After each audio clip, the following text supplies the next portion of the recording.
तेजस्वी यादव ने बहुत ही बड़ा हमला किया है पत्रकारों के ऊपर और पत्रकारिता के ऊपर। उसने कहा है कि ये लोग डरते हैं, ये लोग, जब लालू जी का राज था तो एक चींटी भी मर जाती थी तो वो भी खबर फ्रंट पेज पर छपती थी, और अब जो है अब लालू जी की बड़ी से बड़ी खबर नहीं छपती, ना ही उनकी तेजस्वी की कोई खबर छपती है। और कहा है कि ये जो है बिके हुए हैं और पता नहीं क्या क्या कहा। बात यह है, लालू जी के राज में जो अराजकता थी वो तो जग जाहिर थी। मेरे एक मित्र थे, वो आईएएस ऑफिसर थे और वो पटना में ही उनकी पोस्टिंग हुई थी। वो होम सेक्रेटरी भी बने बिहार के, और वो पटना में ही रहते थे। तो एक बार बिहार भवन दिल्ली में मैं उनके पास बैठा हुआ था किसी काम से, उनको मैं मिलने गया था क्योंकि वो आए हुए थे दिल्ली में। तो उस समय उनकी पत्नी का फ़ोन आया पटना से कि जो ट्रैफिक है सड़क की वो उनके कंपाउंड में से होके जा रही है। मतलब सड़क की ट्रैफिक बजाय सड़क पे चलने के उनके कंपाउंड में से होके जा रही है।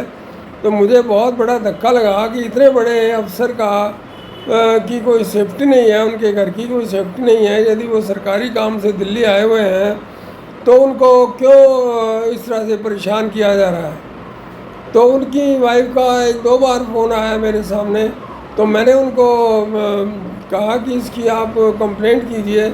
तो उन्होंने फिर चीफ सेक्रेटरी से कंप्लेंट की मेरे सामने ही और फ़ोन किया। अब बात यह है कि जो गुंडागर्दी में ही जिसने ट्रेनिंग ली हो, जिसके बाप ने सिवाय अराजकता के और किसी को अपना कोई हथियार नहीं समझा कि अराजकता फैलाओ, और जो अगर कोई सहायता मांगने आए तो उससे पैसे ले लो, कोई अगर नौकरी मांगने आए तो उससे उसकी ज़मीन जायदाद ले लो, और कोई पैसे की ज़रूरत हो तो पशुओं का चारा खा जाओ, पशुओं के चारे के लिए जो मिला पैसा उसको हड़प जाओ। तो जिसकी ट्रेनिंग ही, जिसके संस्कार ही ऐसे हों, उसकी भाषा भी ऐसी ही होगी। मुझे तो कोई जो है ना हैरानगी नहीं हुई उसकी बात के ऊपर, क्योंकि वो चाणक्य की बात जो है ना एक महिला कर रही थी। अब उस समय का जो चाणक्य था उसने तो बहुत ही वो पवित्र आदमी था, अच्छा आदमी था। लेकिन आजकल के जो चाणक्य हैं वो उसके लालू यादव के गुलाम हैं। एक दिल्ली यूनिवर्सिटी में भी पढ़ाता है और वो उसका गुलाम है, उसका राज्यसभा का मेंबर भी है। हर गलत बात के ऊपर, हर सही गलत बात के ऊपर उसकी वो प्रशंसा करता है, उसको डिफेंड करता है, उसके गुणगान करता है। सिर्फ वो शायद बिहार से राज्यसभा का मेंबर बनने के लिए आया है इस दुनिया में, और तो कोई कुछ कर नहीं सकता। मतलब शर्म आती है ऐसे लोगों को जो चाणक्य की धरती से आए हैं, लेकिन आजकल के जो धनानंद है लालू यादव, उसकी वो बहुत खुशामद करते हैं, बहुत उसका गुणगान करते हैं और पता नहीं क्या क्या करते हैं।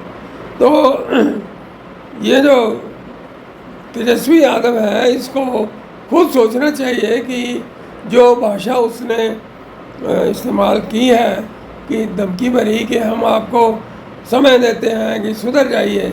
भी सुधरने का क्या मतलब है? सुधरने का मतलब ये है कि आपकी उल जुलूल बातें छाप दें फर्स्ट पेज के ऊपर, या उल जुलूल बातें आपकी दिखाते रहें टीवी में, तब तो ठीक है। नहीं तो वो डरे हुए हैं और बिके हुए हैं और ये और वो। तो ये कोई सभ्य भाषा नहीं है जो तेजस्वी ने इस्तेमाल की है, और उसको चाहिए कि अपनी भाषा का ज्ञान थोड़ा सा बढ़ाए और अपनी भाषा में अच्छे अच्छे शब्द लेके आए, ताकि वो एक जो है ना शालीनता से बोल सके। अब वो क्योंकि अपोजिशन लीडर हैं बिहार असेंबली में, तो इसलिए उनको चाहिए कि जो विद्वता एक बार बिहार में थी उस विद्वता के अनुरूप ही बात करें।